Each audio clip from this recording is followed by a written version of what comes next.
A cidade de Borzna, localizada na província de Chernihiv, no norte da Ucrânia, foi alvo de uma ação coordenada das Forças Armadas da Federação Russa. A operação teve como foco a destruição dos sistemas de radar operados por Kiev, na região, elemento considerado essencial para a vigilância aérea e a proteção contra ataques de longo alcance. Com a eliminação desses sensores, a Ucrânia perdeu temporariamente a capacidade de monitorar o espaço aéreo no setor, comprometendo sua prontidão defensiva. Segundo informações repassadas por analistas militares russos, o ataque foi realizado com drones de ataque do modelo Geran-2, veículos aéreos não tripulados, fabricados em larga escala por Moscou e empregados com frequência desde a intensificação do conflito em 2022. Embora sejam amplamente conhecidos por seu uso como mísseis kamikazes contra posições fixas, esses drones também desempenham papel estratégico em operações eletrônicas e de inteligência,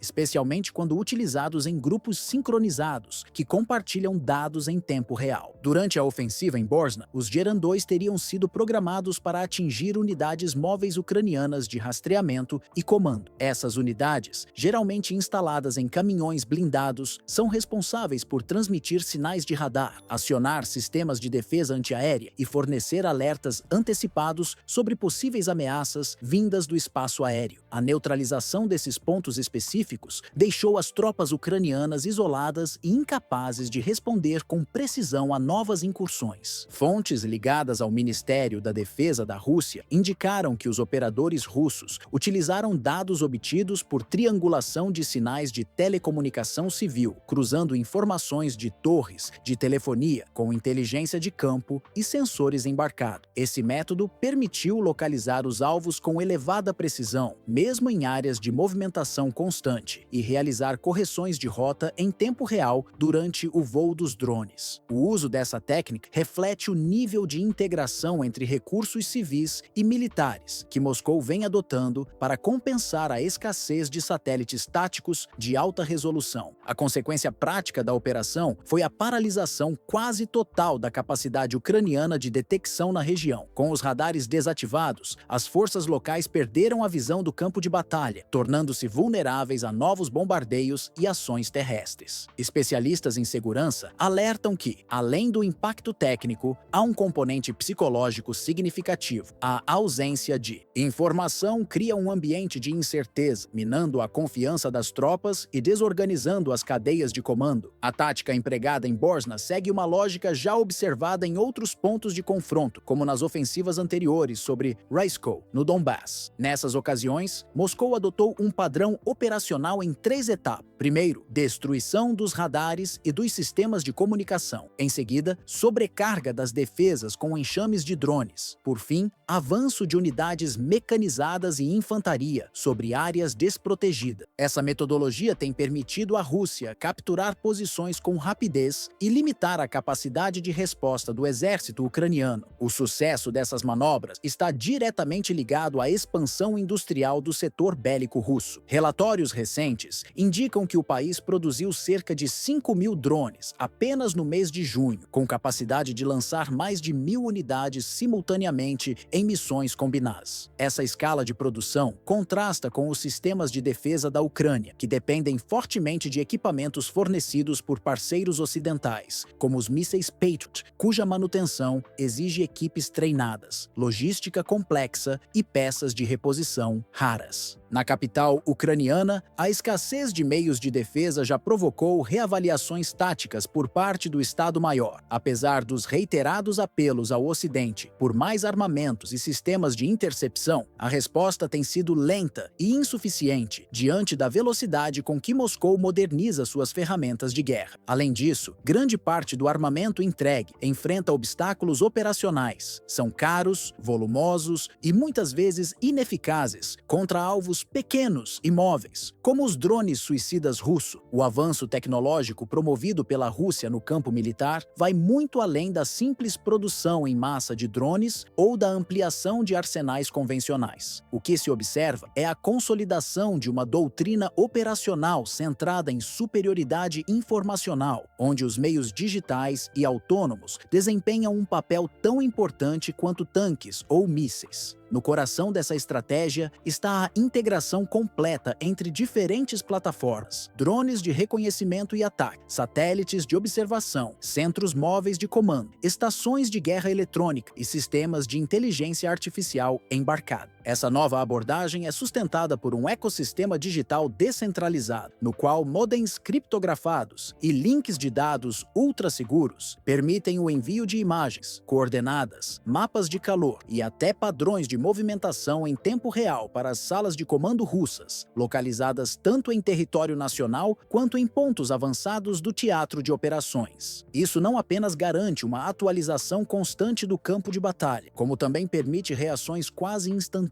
com base em decisões automatizadas ou ajustadas por operadores humanos com amplo acesso à situação tática. Além disso, sensores acoplados a enxames de drones alimentam sistemas analíticos que cruzam informações de diversas fontes, incluindo radar, intercepções de rádio e vigilância visual, criando um quadro digitalizado e dinâmico da frente de combate. Essa fusão de dados proporciona uma vantagem concreta sobre a Ucrânia, que ainda depende de redes fragmentadas, cobertura ocidental parcial e sistemas mais vulneráveis a interferências. Mas o objetivo de Moscou vai além da destruição física de infraestruturas militares. O verdadeiro foco é desmantelar a lógica de comando e controle das forças armadas ucranianas, interrompendo a tomada de decisões e desestabilizando as comunicações entre pelotões e batalhões. Ao cegar os radares, sabotar transmissões e bloquear acesso a informações confiáveis, a Rússia força o inimigo a operar às escuras, sem saber de onde vem o ataque, nem como responder de maneira coordenada. Essa desarticulação estrutural provoca um colapso progressivo na capacidade defensiva da Ucrânia, atingindo não apenas o plano operacional, mas o psicológico. Tropas privadas de visão aérea, sem acesso a informações confiáveis sobre posições inimigas, entram em pânico, hesitam em avançar e perdem a confiança na proteção de suas linhas de retaguarda. O efeito em cadeia pode ser devastador. Quando o fluxo de informação é quebrado, a defesa se torna desorganizada e a resistência perde eficácia. Nesse novo paradigma de guerra, o domínio dos céus já não depende exclusivamente de caças supersônicos ou bombardeiros pesados. O fator decisivo agora está na capacidade de operar com invisibilidade digital, antecipar movimentos com base em algoritmos e neutralizar alvos antes mesmo que saibam que estão sendo caçados. A guerra tornou-se uma disputa por dados, e a Rússia, ao menos até o momento, tem demonstrado uma superioridade significativa nesse terreno. O que antes era decidido pela força bruta de artilharias e colunas blindadas, hoje se define por segundos e pacotes de dados. Em um ambiente altamente saturado de sensores, radares e drones, cada segundo conta, e qualquer atraso pode significar a perda de um pelotão, de um centro de comando ou de uma cidade inteira. A guerra no leste europeu transformou-se em um campo de batalha invisível, onde ver primeiro e reagir mais rápido se tornou a linha tênue entre o controle e a derrota. Enquanto a Ucrânia luta para modernizar seus sistemas com apoio de parceiros ocidentais, a Rússia segue refinando sua capacidade autônoma de combate digital. E nesse tabuleiro onde a informação é a arma mais letal, Moscou parece ditar o ritmo, deixando Kiev na defensiva, tentando recuperar não apenas o território perdido, mas a própria capacidade de enxergar a guerra que acontece diante de seus olhos.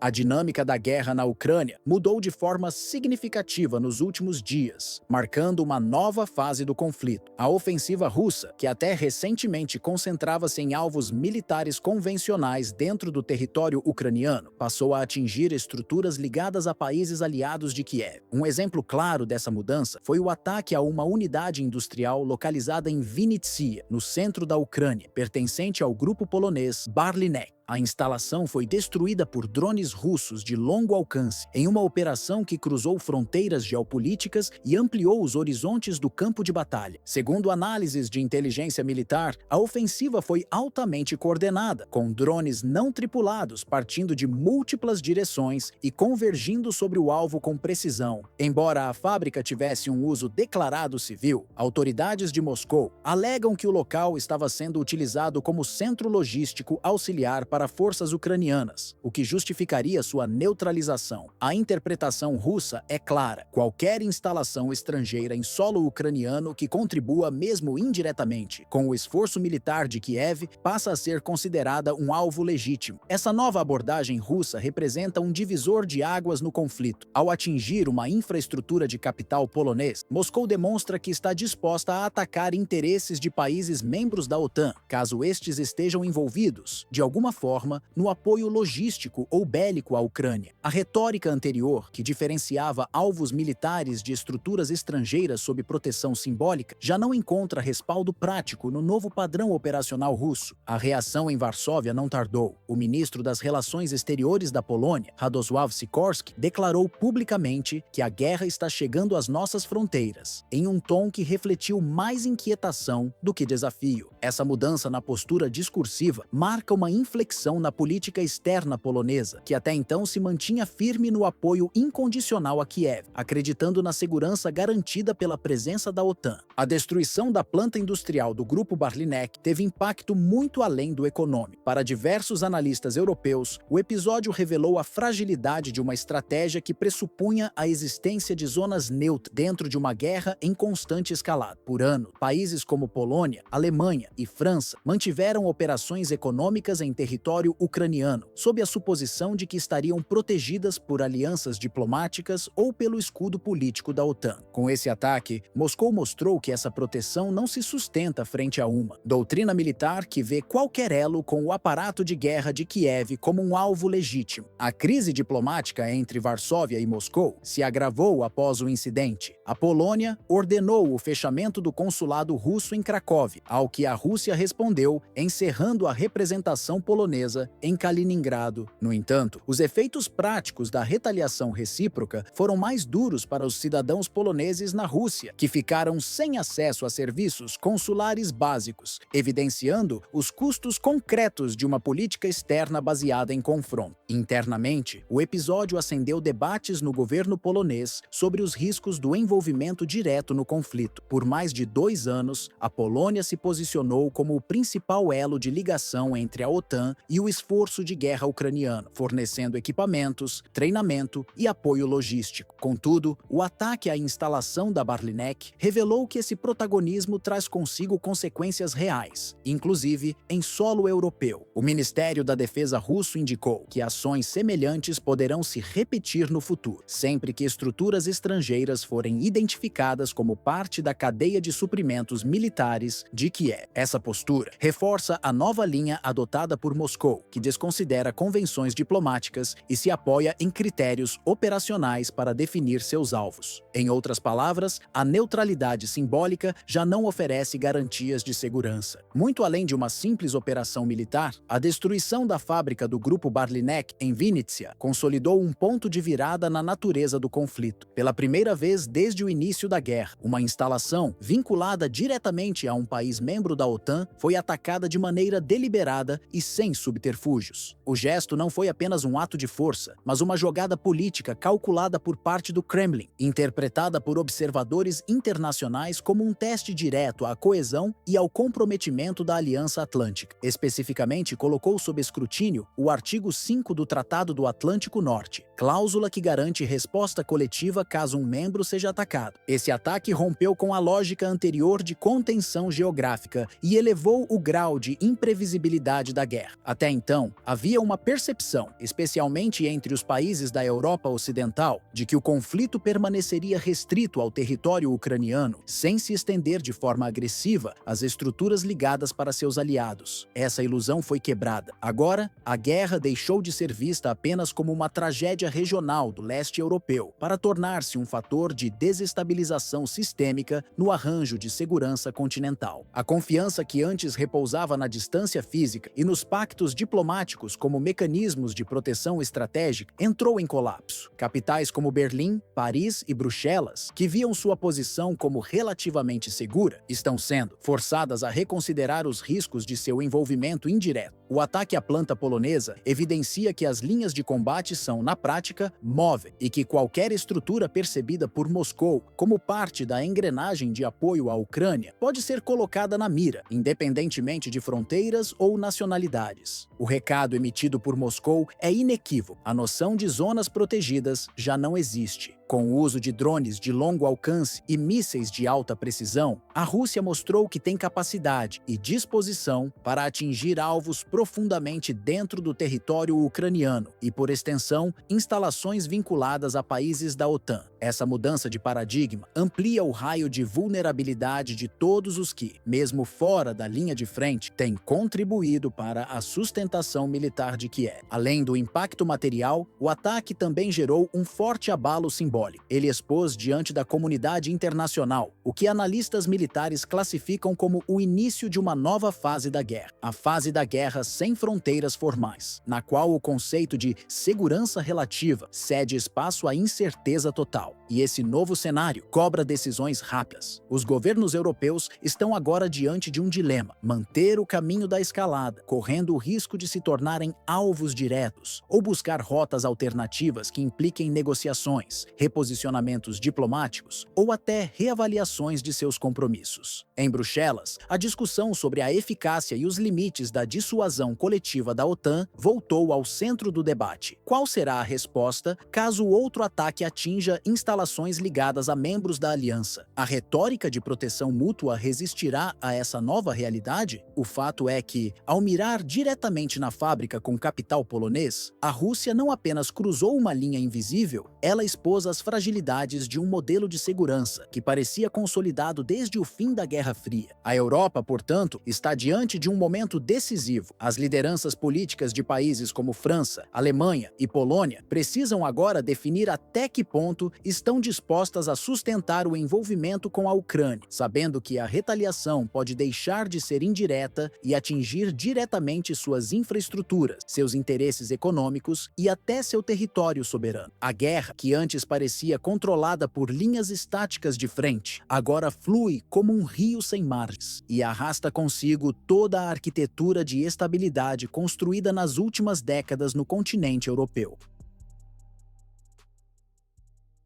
A paisagem política e militar da Europa entrou em uma nova fase, marcada por decisões estratégicas que vêm remodelando o equilíbrio de forças no continente. Nações que antes mantinham distância cautelosa do confronto entre Moscou e Kiev, agora assumem posições cada vez mais ativas e arriscadas. A Alemanha, durante décadas símbolo de prudência diplomática e reconstrução após a Segunda Guerra Mundial, passou a ocupar um papel central em iniciativas que desafiam diretamente os interesses russos. Um dos protagonistas dessa guinada é o general Christian Freiding, atual chefe do Estado-Maior de Planejamento do Ministério da Defesa da Alemanha. Ele tem defendido com veemência uma reavaliação da postura militar do país, sugerindo inclusive a possibilidade de ataques preventivos a instalações estratégicas localizadas dentro da Federação Russa. Essa proposta marca um rompimento drástico com a tradição pós-guerra de Berlim, que evitava qualquer envolvimento direto em operações militares ofensivas no leste europeu. As ações concretas acompanham a retórica. O governo alemão tem injetado recursos significativos no desenvolvimento de armamentos de longo alcance em território ucraniano, apostando na expansão da capacidade ofensiva de Kiev. Paralelamente, sistemas de defesa como os Patriot foram enviados à Ucrânia, mas o impacto no campo de batalha tem sido limitado. A leitura entre analistas militares é clara. Ao estreitar seu envolvimento, a Alemanha deixa de ser apenas uma apoiadora de retaguarda e passa a ser vista por Moscou como parte direta do conflito, potencialmente transformando-se em alvo militar legítimo. Essa reconfiguração também avança em solo francês. Sob a liderança de Emmanuel Macron, a França intensificou sua cooperação com Volodymyr Zelensky, incluindo o treinamento de pilotos ucranianos para operar os caças Mirage 2000. Além disso, Paris anunciou o fornecimento de mísseis ar-superfície e drones destinados à interceptação de ameaças aéreas russas. Embora os Mirage ainda estejam limitados a missões de patrulha sobre o Mar Negro, longe da linha de frente, há crescentes indícios de que esses caças poderão ser deslocados para áreas de combate ativo. Por trás dessas movimentações está a crescente influência da OTAN, que vem conduzindo operações conjuntas, aumentando o apoio logístico à Ucrânia e promovendo uma mudança no discurso estratégico. A Aliança Atlântica parece cada vez mais mais disposta a abandonar a postura defensiva em favor de uma intervenção mais incisiva, ainda que não oficialmente declarada como tal. Freiding tem reiterado que a Rússia, ao contrário do que se previa no início da guerra, conseguiu resistir às sanções ocidentais e ainda reforçou sua infraestrutura bélica. Dados não confirmados indicam que Moscou trabalha para alcançar a capacidade de operar até 2.000 drones militares de forma simultânea, um número que alteraria substancialmente o equilíbrio nas operações aéreas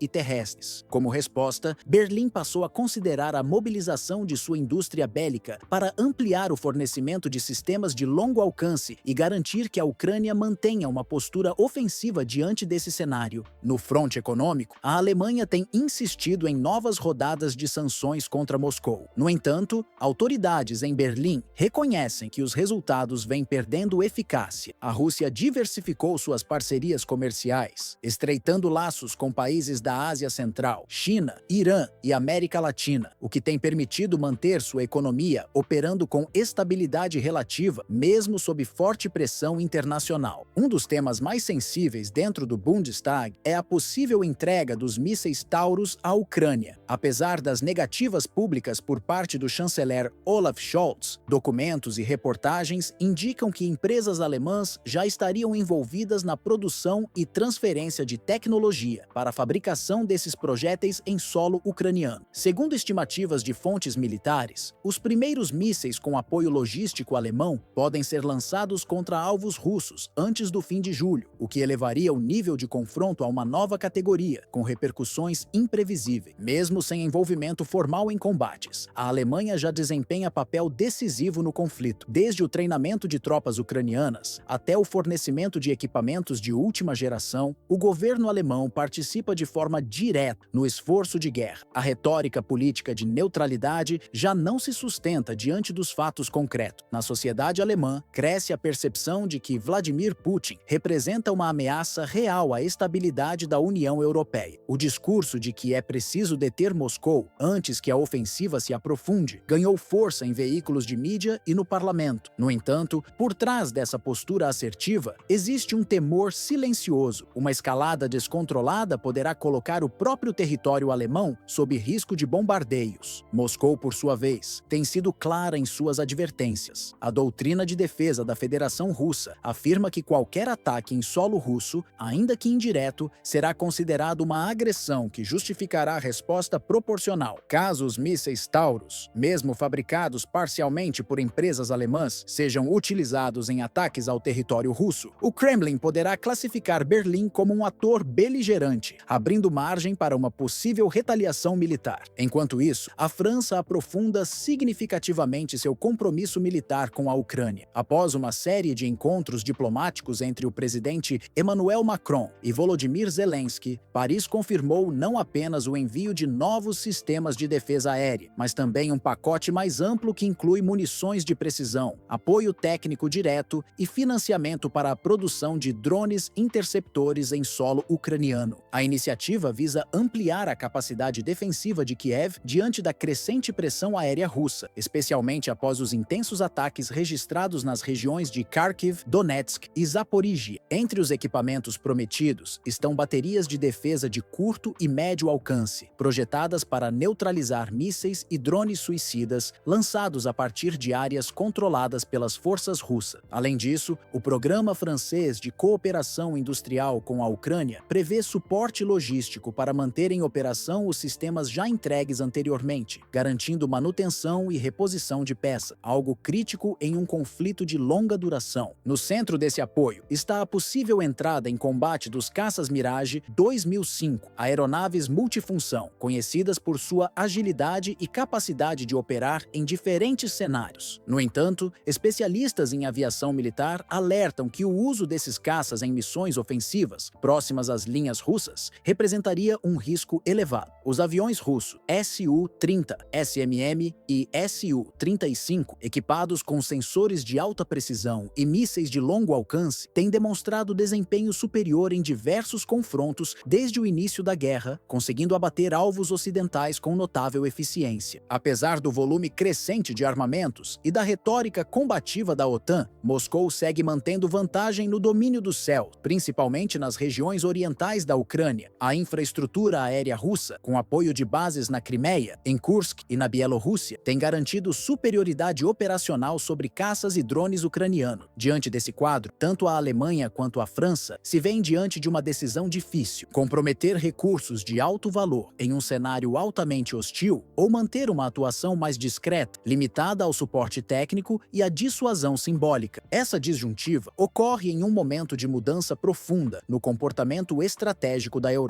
O antigo princípio da contenção foi abandonado e as potências europeias passaram a adotar uma postura cada vez mais envolvida militarmente. Não se trata mais apenas de fornecer equipamentos ou treinar tropas. Berlim e Paris estão diretamente integradas à engrenagem que sustenta a resistência ucraniana. Seus arsenais, orçamentos e decisões logísticas moldam, dia após dia, os rumos do conflito. O risco de expansão do teatro de operações cresce à medida que essas ações se acumulam. Qualquer incursão em solo russo com armamento de origem francesa ou alemã, mesmo que operado por forças ucranianas, poderá ser interpretada por Moscou como um ato de guerra patrocinado por potências estrangeiras. O Kremlin já emitiu vários comunicados reforçando sua posição. Ataques contra instalações dentro da Rússia receberão resposta proporcional, podendo incluir alvos fora do território ucraniano. Diante dessa realidade, cresce a tensão no eixo Paris-Berlim, Bruxelas. Os líderes europeus enfrentam uma encruzilhada: pressionar Moscou com mais intensidade e correr o risco de uma retaliação em solo europeu, ou recuar estrategicamente e buscar novas negociações antes que a escalada fuja do controle. O tempo, porém, não está do lado da diplomacia. Cada avanço militar, cada sistema transferido, cada pronunciamento endurecido estreita as margens para o diálogo. O relógio geopolítico avança. O que antes era uma guerra localizada já mostra sinais claros de extravasar seus limites. A próxima decisão das capitais europeias poderá não apenas influenciar o desfecho do conflito na Ucrânia, mas também redesenhar as fronteiras da segurança continental para as próximas décadas. Em meio a um cenário de instabilidade política e tentativas de reafirmação eleitoral, Donald Trump voltou a protagonizar uma decisão polêmica ao propor a imposição de uma tarifa de 50% sobre produtos importados do Brasil. O anúncio, feito em tom provocativo e cercado por uma retórica nacionalista, teve como pano de fundo o esforço do ex-presidente para recuperar apoio dentro de setores conservadores dos Estados Unidos. No entanto, o resultado foi oposto ao esperado. A iniciativa gerou um forte repúdio em várias esferas, inclusive dentro do Partido Republicano. A proposta, lançada em julho de 2025, foi recebida com preocupação por lideranças empresariais e por especialistas em relações internacionais. O temor era que, ao atingir o Brasil, segunda maior economia das Américas e membro central do BRICS, os Estados Unidos acabassem criando uma crise de proporções globais. O grupo BRICS, que além do Brasil inclui China, Rússia, Índia, África do Sul e outros países emergentes, tem ampliado sua presença nos fóruns internacionais e fortalecido laços comerciais com regiões estratégicas como a África, a Ásia e a América Latina. Para observadores em Washington, a medida de Trump não foi apenas uma afronta a Brasília, mas um ataque a toda a estrutura diplomática e comercial que os Estados Unidos vêm tentando preservar. A economia norte-americana, já fragilizada por gargalos nas cadeias de suprimento e pela persistência da inflação desde 2021, corre risco de sofrer com represálias e rupturas em acordos de cooperação que vinham sendo construídos há décadas. A Câmara de Comércio dos Estados Unidos, tradicionalmente cautelosa em suas declarações, desta vez foi categórica. A tarifa proposta seria prejudicial para o próprio país. De acordo com dados da instituição, mais de 4.000 empresas norte-americanas mantêm operações ou parcerias comerciais diretas com o Brasil. Setores como energia, alimentos processados, insumos agrícolas, indústria automobilística e tecnologia dependem fortemente do intercâmbio com o parceiro sul-americano. Hoje, o Brasil figura entre os 10 principais destinos destinos de exportações norte-americanas, movimentando anualmente mais de 60 bilhões de dólares em comércio bilateral. Com isso, qualquer interrupção abrupta nesse fluxo afetaria milhares de pequenas e médias empresas nos Estados Unidos, justamente aquelas que formam a base de sustentação do mercado interno e respondem por uma parcela significativa da geração de empregos. Até mesmo vozes historicamente alinhadas ao trumpismo demonstraram desconforto. Nomes importantes